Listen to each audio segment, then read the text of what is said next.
Good morning. আশা করব তোমরা সবাই খুব ভালো আছো আর সুস্থ আছো। আমিও খুব ভালো আছি। আজ হচ্ছে 29শে জুন, সোমবার। বাজে এখন ওই 8:30 9টা এরকমই হবে। ঘুম থেকে উঠেছি তো অনেকক্ষণ আগেই, ঘরের সমস্ত কিছু কাজকর্ম সারা হয়ে গেছে।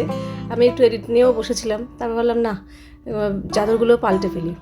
এই পূজা জাস্ট এসছে, তো ও আসার আগে মানে ঘর মোছার আগে ভাবলাম না, চাদরটা পাল্টে ফেলি। আর এদিকে তাতান বসে বলছে কি, তুমি চাদরটা যখনই ওড়াবে, হয় না, ও যে ওড়ালে পুরো ফুলে ওঠে, আর ওর মধ্যে ও লাফাতে পছন্দ করে ছোটোবেলা থেকে। যখনই আমি বিছানা চাদর পাতি, ও যদি থাকে সামনে, তখনই ও ওরকম করতে চায় এখনও পর্যন্ত। এইবার আজকে কিছুতেই হচ্ছে না, যতই আমি চেষ্টা করছি কিছুতেই হচ্ছে না। দেখো, অনেকবার করার চেষ্টা করেছি, কিছুতেই হচ্ছে না। ও এমনি এমনি লাফিয়ে পড়েছে, অথচ হচ্ছেই না। ওকে দেখে না আমার হাসি পেয়ে যাচ্ছে, সে ছোটোবেলার কথা মনে পড়ে যাচ্ছে। যাই হোক, চাদরটা লাস্টে কিছুতেই ফুললো না, বেচারি মন খারাপ করে চলে এলো। আর আজকে এই ঘরে একটা ভালো চাদর পাচ্ছি। এই চাদরগুলো আমি একটু তোলাই রাখি, সব সময় পাতি না। ভালো চাদর পাতার কারণ হচ্ছে, ওই ঘরে আজকে আমি নতুন চাদর পাতবো। গতকাল দেখলে না, বাবা মা একটা চাদর গিফট করেছে আমাদের। চাদরটা দিয়েই বলছে এটা একার না, তোমাদের দুজনের জন্মদিনের গিফট। তো দুজনের জন্মদিনের গিফট, একমাত্র বিছানার চাদর দিলেই মানে ঠিকঠাক হবে আর কি। যেহেতু বিছানা চাদরটা দুজনে মিলেই ব্যবহার করব বিছানাতে পাতলে, তো তাই জন্য ওই চাদর দিয়েছে। চাদরটা বিশ্বাস করে এত সুন্দর, ওটা মনে হয় যতদূর সময় বাটিক প্রিন্টের। তো চাদরটা খুব সুন্দর, আর কালারটাও খুব সুন্দর, আর বেশ বড় সড়োও আছে। তো তাই জন্য এই ঘরে যেহেতু এই চাদরটা পাতবো, তাই জন্য ওর যাতে মন খারাপ না হয়, এই জন্য পুরোনো চাদর পাতলাম না, ওই ঘরেও একটা ভালো চাদর পাতলাম। বাবা তো কালকেই বলছিল যে এখনই পাতো, আমি এখনই দেখি চাদরটা ঠিকঠাক আছে নাকি। তো কোনো রকম খুলে দেখা হয়েছে যে হ্যাঁ, ঠিকঠাকই আছে। আসলে ছোট হলে তো সমস্যা, তাই জন্য। তো দেখলাম না, ঠিক আছে, চাদরটা বেশ ভালো বড় ছোটো, মানে লম্বায় তো অনেকটাই বড়, আর চওড়ায় একদম ঠিকঠাক হয়ে গেছে, না খুব বেশি বড় না ছোট। কিন্তু চাদরটা পাতার পর বিশ্বাস করো, ঘরের সৌন্দর্যটাই পাল্টে গেছে। এত সুন্দর চাদর। ইন্দ্র বলছে কি, দেখো আমরা চাদর কিনতে গেলে এরকম চাদর পাই না কেন, অথচ দেখো বাবা কি সুন্দর একটা চাদর নিয়ে এসছে। এত সুন্দর চাদরটা, কালারটা তো ভীষণই সুন্দর। তোমরা যেখানে যেরকম ক্যামেরা দেখতে পাচ্ছ, একদম অবিকল ঠিক সেরকম। কিন্তু ব্যাপারটা হচ্ছে, আমি এই চাদরের সাথে এখন বালিশের কভার কী দেবো সেই চিন্তায় পড়ে গেছি। দেখো লাল চাদরটা, এবার এর মধ্যে যদি কোনো রকম অন্য কোনো চাদর, এই বিছানার এই বালিশের কভার দিই, একদমই দেখতে ভালো লাগবে না। তো হঠাৎই মনে পড়লো, আমি একটা রিসেন্ট লাল চাদর আমি বাতিল করেছি, ওটা আর পাতবো না বলে। তো ওটার বালিশের কভারগুলো বেশ ভালো আছে এখনও পর্যন্ত, আর ওটা হচ্ছে লাল রঙের। তো ওটার সাথে ওটাই যাবে, ভালো লাগবে। তো তাই জন্য ওই বক্সের ভেতর থেকে ওই লাল চাদরের বালিশের কভারগুলো বার করলাম। ওগুলো ফেলি, নিজে থাক, অন্য সময় কোনো কাজে লাগলে। তো আজকে কাজে লেগে গেছে, বালিশের কভার দুটো পুরো ম্যাচিং হয়ে গেছে। তবে হ্যাঁ, এটা নতুন চাদর, আর ওগুলো পুরোনো বালিশেরও আর দেখলে বোঝাই যাচ্ছে। কিন্তু তা সত্ত্বেও ওই হলুদ নীলের থেকে অনেকটাই ভালো। লালের সাথে হলুদ নীল একদমই ভালো লাগবে না। তো দেখি অন্য কোনো সময় সুযোগ সুবিধা পেলে একটা লাল রঙের বালিশের কভার, পিলো কভার, এগুলো একটু কিনে নেব, মানে নিয়ে নেব। কিন্তু এখন তো হচ্ছে না, এখন এই পুরোনো দিয়েই কাজ চালালাম। রান্নাবান্না তেমন একটা আমার চাপ নেই, কারণ নিচ থেকে কালকে মুড়িঘণ্ট দিয়ে গেছিলো, বেশ অনেকটা মুড়িঘণ্ট রয়েছে। আর অল্প একটু তাতানের জন্য পনিরও দিয়ে দিয়েছে। আর হ্যাঁ, আর আমার আগের দিনের পমফ্রেট মাছ 2 পিস রয়ে গেছে, সব খাওয়া হয়নি। তো সব মিলিয়ে বেশ কিছু জিনিস রয়েছে বলে আমি আজকে বেশি কিছু করব না। মানে আসল মেন কোর্স কিছু আমার করার দরকার নেই, মানে ঝোল ডাল এরকম কিছু করতে হবে না। শুধু আখ পাতে খাওয়ার জন্য একটুখানি পেঁপে, হাফ পেঁপে ছিল, এটা বার করেছি, এটা সেদ্ধ দিয়ে দেবো। আর এখানে কিছু কাঁকরোল বার করেছি, কাঁকরোলটা ভেজে ফেলবো, ব্যাস। আর এখানে চাল ধুয়ে হাঁড়িতে রেডি করেছি, একটু পরে ভাতটা বসিয়ে দেবো। আর যা যা আছে এগুলো সবার লাস্টে গরম করে দেবো, ব্যাস। তো চলো, যেটুকুই আছে সেটুকুই সেরে ফেলি। সেরে দেখি, আজকে আমি বাথরুম পরিষ্কার করে শ্যাম্পু করার ইচ্ছা আছে।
আজকে কোনো দোষ আছে বলো? আমি টাইম মতো কিন্তু ভিডিও আপলোড করে দিয়েছি, একটার মধ্যে পাবলিশ হয়ে যাওয়ার কথা। বেজে গেছে একটা, আমি এখানে কাঁকরোল ভাজা হয়ে গেছে, পেঁপে সেদ্ধ হয়ে গেছে, ভাত হয়ে গেছে, ভাত উপর দিয়ে দিয়েছি। এখানে মুড়ি ঘন্টটা গরম করছি, পনিরও গরম হয়ে গেছে, কিন্তু আমার ভিডিও আপলোড হচ্ছে না। চেকিংয়ে গিয়ে আটকে গেছে, জানি না কেন। নর্মাল ব্লগ, ওর পারিবারিক ব্লগ, কোনো রকম প্রবলেম নেই। বার্থডে ব্লগ, জানেই কালকে ইন্দ্রর বার্থডে গেছে, তো সেটাতেই চেকিংয়ে গিয়ে আটকে আছে। অনেকক্ষণ হয়ে গেল, 45 মিনিটের উপর ওই একই জায়গায় আটকে আছে। এখন দেখো, আমি ভাবছি কি এটাকে ক্যান্সেল করে আবার নতুন করে আপলোড করব। আবার যদি অন্য কোনো কারণে প্রবলেম হয়, পুরো একটা আপলোড করতেও কম সময় লাগে না, অনেক কিছু করতে হয়। তো আলস্য লাগছে যে এত কিছু করে আবার আপলোড করব, বুঝতে পারছি না কী করব। তো দেখি আর কিছুক্ষণ, দেখি যদি একই রকম অবস্থায় থেকে থাকে তাহলে ক্যান্সেল করে আবার আপলোড করতে হবে।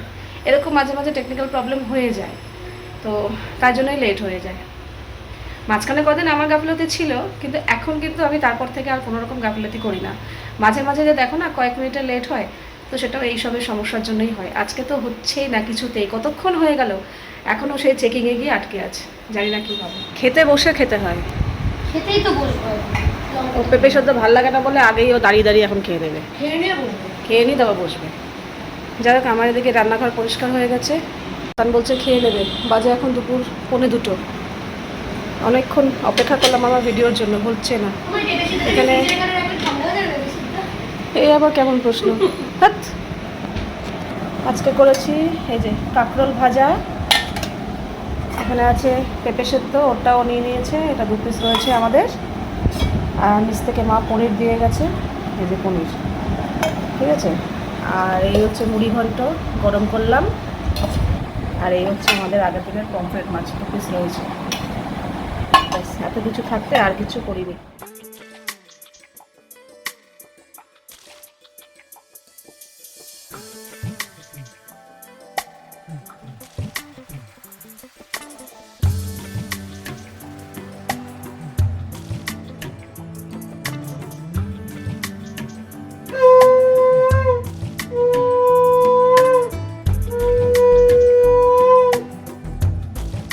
বাজে এখন বিকেল 5:30, আর বাইরে পড়ছে অঝরে বৃষ্টি,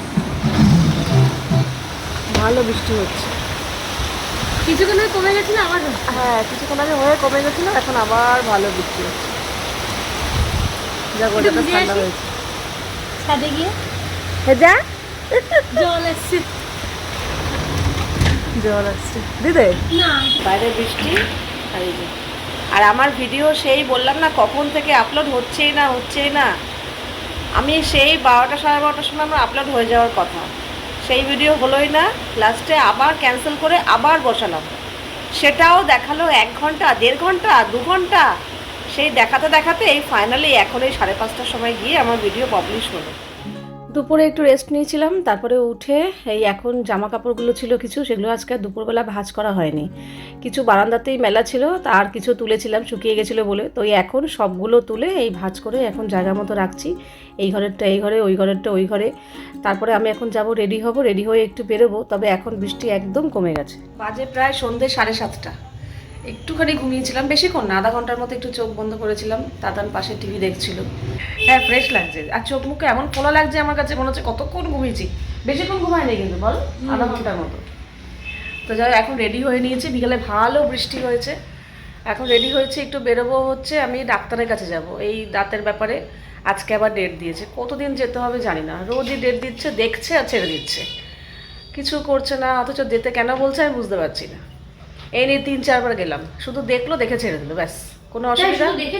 হ্যাঁ, বলছে কোনো অসুবিধা। আমি বলছি না, অসুবিধা নেই, ছেড়ে দিল। আর খালি ডেট দিচ্ছে। কেন এতবার কি যেতে হয় কিনা আমার অভিজ্ঞতা নেই, আমার মনে নেই, আমার জানি না। তো এখন সন্ধ্যাবেলা আমরা সবাই কেক খাচ্ছি, সবাই বলতে যে দাঁতানো খাচ্ছে, বলছে খিদে পেয়েছে। আমি যে কেক খাওয়া হয়েছে, আর আমিও একটু কেক খেয়েই বেরোবো, আমারও একটু হালকা হালকা খিদে পাচ্ছে। এই বাবা, এটা তুললাম, দেখে মনে হচ্ছে কতটা, এই যে ছোট প্লেট। হ্যাঁ, তো কেক অনেকটাই ছিল, কালকে তো সবাইকে দিয়েছি ওইখানে রাত্রেবেলা। আর আজকে সকালবেলা নিচে তোজোর জন্য পাঠিয়েছি। দিদুনকে দেবো বলে একটু রেডি রেখেছি। বেরোবো যখন, আমার মাকে একটু দিয়ে আসবো। আর এই এখন আমরা দুজনে খাচ্ছি, ইন্দ্রও খেয়েছে, তারপরেও রয়েছে তো। ও পূজাকেও দিয়েছি। আচ্ছা পূজাকে দিয়েছি বলে মনে পড়লো, পূজাকে দিই যত কেক টেক আনা হলে প্রত্যেকবারই দিই, আমারটাও দিয়েছি এটাও দিয়েছি। একজন না দুজন কমেন্ট করেছে আমাকে পূজা কোথায়, এই প্রশ্নটা কেন আমি ঠিক বুঝতে পারলাম না। পূজা কোথায় মানে পূজা কোথায় মানে কোথায় পূজার বাড়িতে, এই প্রশ্নটা কেন করলে বুঝতে পারলাম কিসে না। করেছে? কিসে করেছে মানে মানে কি কোন কমেন্ট কোন ভিডিওতে আমার ঠিক মনে নেই, কিন্তু কোনো একটা ভিডিওতে দুবার কমেন্টটা পেয়েছি আমি। এবার একই জন নাকি দুজন আমি বুঝতে পারবো না, মনে নেই। পূজা কোথায় এরকম একটা প্রশ্ন, আমি বুঝতে পারলাম না কেন। বুঝে যাচ্ছে বার্থডেতে পূজা করতে এরকম টাইপের। না না, ও তো থাকবে না, ও তো ক্যামেরার সামনে প্রথম কথা আসতেই চায় না, যেটুকু আসে 1 ঘন্টার মতো কাজ করে বেরিয়ে যায়। ও ক্যামেরার সামনে, ও যতক্ষণ থাকে আমি ক্যামেরা করিও না, করলেও ওকে বাঁচিয়ে করি, ও একদমই ক্যামেরার সামনে আসতে চায় না। আর যে আসতে চায় না আমি কখনোই উইদাউট পারমিশন তাকে ক্যামেরায় আনতে পারি না, ঠিক আছে? তো যাই হোক, চলো এটা খেয়ে আমি বেরোবো, এখন যেন বৃষ্টি না আসে, তাহলে মুশকিল। দিদা হ্যাঁ, ফোনটা কাছে রাখবি। চলো বেরোচ্ছি, বৃষ্টি একদম নেই, শুকনো। সাথে একটা ব্যাগ নিয়ে গেলাম, দোকানের অল্প কিছু জিনিস লাগবে, আসার সময় নিয়ে আসবো। চলে এসেছি, বৃষ্টি পড়ছিল, রেনকোট পরতে হয়েছে, নাহলে না ভিজে যেতাম।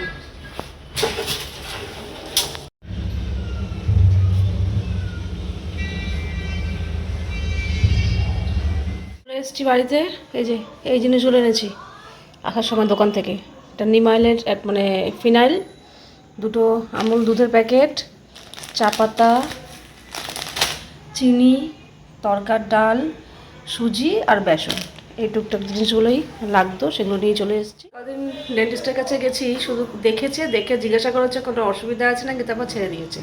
কিন্তু আজকে করেছে, এই জায়গাটা আমার পুরো অবশ হয়ে রয়েছে, আমি কথা বলতে গেলে এই পাশটা কোনো বোধ নেই। হ্যাঁ, এখনও পর্যন্ত অ্যানাস্থেশিয়া করেছে আর কি, করে আগের যে ফিলিংটা করেছিল ওটা দেখলাম বার করে আবার নতুন করে কী সব খুঁচিয়ে মুচিয়ে আবার নতুন করে ফিলিং করে দিল। আর বলল 1 ঘন্টা পর্যন্ত কোনো কিছু খাওয়া যাবে না, জলও খাওয়া যাবে না। তো এখনও 1 ঘন্টা হয়নি, আরও 15 মিনিট বাকি আছে। আর ব্যথার ওষুধ খেতে বললো, আজকে খেতে বললো রাত্রে, কালকে সকালেও খেতে বললো।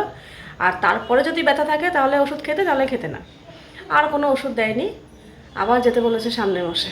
তো এরকমভাবে কতদিন যেতে হবে জানি না, দেখি যতদিন যেতে বলবে যাব। তবু দাঁত তুলবো না, দাঁতটা তোলার থেকে একটা দাঁতটা থাকা ভালো, তাই না? তার জন্য যদি আমাকে একটু কষ্ট করে যেতে হয় তো ভালো। আর এইটা করে দেওয়াতে না আমার খেতেও কোনো অসুবিধা হচ্ছে না। 2 দিন কোনো রকম এই পাশ থেকে খেতেও না করেছে, 2 দিন পর খাওয়া যাবে। আর উষ্ণ গরম জল দিয়ে কুলকুচি করতে বলেছে, সেটা 2 দিন পর থেকে, আজকে না। আজকে ইন্দ্র কতগুলো কাঁঠালের দানা নিয়ে এসেছে জানো, এনে আবার নিজেই ঢেলে রেখেছে 1 থালা, কতগুলো কাঁঠালের দানা নিয়ে এসছে। নাও এবার বসে বসে খাও, কাঁঠালের দানা খেতে ভালোবাসে, আমিও বাসি।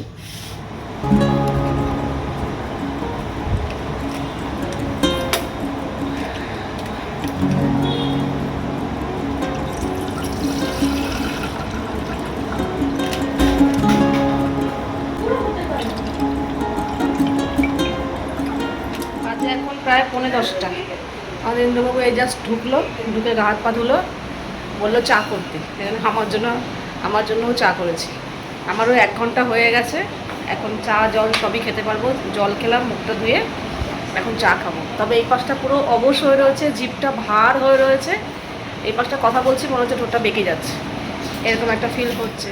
থেকে জ্বালাচ্ছে, তো ভালো পেনটাকে দেখিয়ে দিল আমার। ও বলেছে আমার কোনো যায় আসে না, তুই ফেলে দিল, ফেলে তো দিইনি। রাত্রে কি খাওয়া দাওয়ার? আজকে আমার ইচ্ছা করছে না 2 রুটি খেতে ভাই। আমি খাবো আলু ভাজা, নিচে হচ্ছে আলু ভাজা, ভাত আমি খাবো। ও হবে পান্তা ভাত আর আলু ভাজা, ফেভারিট খাবার। আমি তো আমার চানাচুর। আলু ভাজা নিয়ে আসবো। লুচি খেয়ে নিয়ে যাবে। ভাত আছে উপরে, ও তো আলু ভাজা তাহলে অল্প একটু নিয়ে এসেছে। ব্যবস্থা হয়ে গেল। আমি 2 রুটি বেশ, ওকে বলেছে দুধ পাউরুটি খেতে হবে, ব্যাস। এখন যাচ্ছে নিচে আলু ভাজা আনতে। এই এগুলো নিয়ে যা কি ভাগে দিল বাবা। প্রতিবার আমি নিই। নিয়ে যা। ওই চেয়ারের ওপর চাদরটা আছে, ওটা নিয়ে, ওটা ঠাম্মি চাদর। কিচ্ছু নিল না, দেখ চলে গেল, কিরকম অসভ্য মেয়ে দেখেছিস তো, দেখ। আমাকে বলে হ্যাঁ একদম মিশবি না, হ্যাঁ মিশবি না কিচ্ছু একসাথে। নিল না, না চাদর নিল না, বাসন নিল, সব কিচ্ছু নিল না, সব ওকে নিতে হলো। হ্যাঁ ওকে ডোজ দেবো। ও আসুক, তোকে ও ক্যাপসুল দিয়েছে, আমি ওকে ট্যাবলেট দিয়ে দেবো। একদম মিশবি না ওর সাথে। দিয়ে দেবে। এই যে ব্রেডগুলো না ভালো করে শেকলাম, দুদিন ফ্রিজে ছিল। ব্রেড গুলো ভালো করে সেকে হ্যাঁ, না বলো, না। ব্রেড গুলো সত্যানাশ করলাম। না কোনো সত্যানাশ করিনি, চুপ এটা করো। আচ্ছা, এটা কি সত্যানাশ না? তো তুমি ওটা খেও না, ছাড়ো। এইটা তাহলে কি তুমি সত্যানাশ? ওটা তোমার দেখতে হবে না। তাহলে এইটা তাহলে কি? ওফ, আমি খাবো না, আচ্ছা, যাও। তাহলে এইগুলো তাহলে কি? এই মা কি শুরু করেছে? নাও তুমি ভালো দেখে বেছে বেছে নাও না। এইটা ভালো, এটা এই যে এইটা ভালো। তুমি না বেশি কথা বলছো। এই নাও, এই যে এটা ঠিক আছে, এই না দাও। পরীক্ষা করবে ভালো না খারাপ দূর। করবে? এই যে এটা ভালো আছে না। এই যে মেয়ে খাবে ভাত, আর নিচ থেকে নিয়ে এসছে এই যে ঠাম্মির কাছ থেকে আলু ভাজা নিয়ে এসছে। আলু ভাজা দিয়ে গরম গরম ভাত মেখে খেয়ে নেবে। দেখো ভাতটাকে আলগা করে রেখে চলে গেল, আমি ঢেকে রেখেছিলাম। ঠান্ডা হয়ে গেলে ভালো লাগবে বলতো? আলু ভাজা নিয়েছি মাম। এই যে নুন দিয়ে খাও, নুন ছাড়া কিন্তু আমি নুন দিতে ভুলে গেছি। ভুলে গেছে? আমার ফোন করে দিয়ে তাই সেটাই বললো। ও আচ্ছা। আমি তো এই লোক বরাবরই। তোমরা তুমি আর- দিয়েছো, ওটা বলে নুন ছাড়া কিছু নেই। আমি খাবো দুধ দিয়ে। আমি হিন্দিতে ভুলে যাওয়ার যে ব্যাপারটা, এটা বরাবরই। দাঁতের এখানে গিয়ে দাঁত তোলেনি ঠিকই আছে, কিন্তু এমনভাবে সরু সরু সব ছুঁচের মতো জিনিস নিয়ে খোঁচাখুচি করে না, আমি তো ভয়ই লাগে ওই ইনস্ট্রুমেন্টগুলো দেখতে। আমি চোখ বন্ধ করে রাখি, কারণ আমি ওই ওনার হাতের জিনিসপত্রগুলো দেখলেই আমি ভয় পেয়ে যাব। এই জন্য চোখ বন্ধ করে রাখি। বাবা তুমি যা খুশি করো, অ্যানাস্থেশিয়া করা আছে, কোনো বোধও নেই, ব্যথাও উপলব্ধি করতে পারবো না, কিন্তু চোখ বন্ধ করে রাখি, একটুও খুলি না। বাজে এখন 11:30। খাওয়া দাওয়া হলো। খাওয়া দাওয়া বলতে আজকে যেহেতু আমি ডেন্টিস্টের কাছে যাব, ইন্দ্রকে তাই বলাই ছিল যে আমার 7:30 টাইম, ওখান থেকে আস্তে আস্তে কখন হবে আমি জানি না। তো খাওয়া দাওয়া, তার মধ্যে এই ব্রেডটা ছিল। এর আগের দিন আমরা ওই কবে যেন লাচ্ছা বোন খেলাম না, সেদিনকে এই ব্রেডটা আনা হয়েছিল। তো ফ্রিজে পুরো গোটা ব্রেডটাই রয়ে গেছে। তো সকালে তো কিন্তু থাকে না যে খাবে, আর ব্রেড আমার সকালের দিকে আগে খেতাম, এখন আর ভালো লাগে না। তো তাই জন্য আমি বললাম তাহলে ওই ব্রেডটাও রয়েছে। তখন ইন্দ্র বললো কি তাহলে ছেড়ে দাও, কিছু করতে হবে না, দুধ আছে, ডিম আছে, ব্রেডটা আছে, যেটা খুশি সেটা দিয়ে একটা কিছু দিয়ে খেয়ে নেবো। তো তাই জন্য আর কিছু করিনি, ওই দিয়েই খাওয়া হলো। আর তাতান্ত যেহেতু ব্রেড পছন্দ করে না, এই জন্য ওর ব্যবস্থাও করে নিয়েছে। যখনই দেখে যে ওপরে কিছু পছন্দ মতো হচ্ছে না, তখনই নিচে ঠাম্মিকে ফোন করে যে ঠাম্মি কী করেছো গো, ও গিয়ে নিয়ে চলে আসে। আর আমার এই অ্যানাস্থেশিয়ার অ্যাকশন শেষ হচ্ছে, হালকা হালকা দপদপানি করছে আর কি, ব্যথা করছে না, মানে হালকা হালকা ফিল করতে পারছি, দপদপ করছে। তো আমি পেন কিলার অলরেডি খেয়ে নিয়েছি, আশা করি কিছু হবে না। তো চলো আজকের ভিডিওটা এখানেই শেষ করছি, আবার দেখা হবে তোমাদের সাথে নেক্সট ভিডিওতে। তোমরা সবাই খুব ভালো থাকবে, সাবধানে থাকবে, সুস্থ থাকবে। তাহলে love you all, good night and tata.